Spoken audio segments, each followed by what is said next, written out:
In this video, I want to share my new shortcut media merger.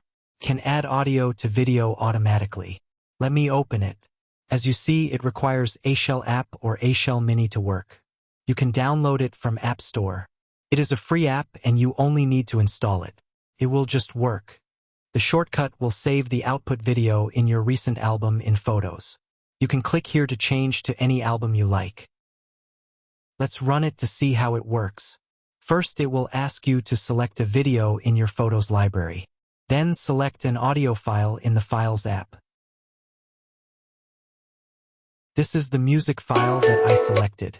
Tap Allow to continue. It will open iShell app to run a command. Let wait it to complete.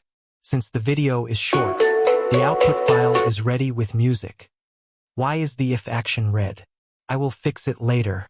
Scroll down, you can preview the output video. You can also find the output video in your chosen album in Photos. I cannot see the video in the first view. Let's scroll down to find recently saved. Yeah, it is here. Let me go back to fix the if action.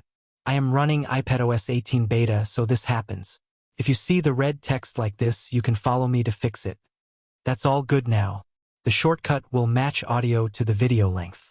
That is to say, if the video is longer than the audio, the shortcut will loop the audio. If the video is shorter than the video, it will trim the audio.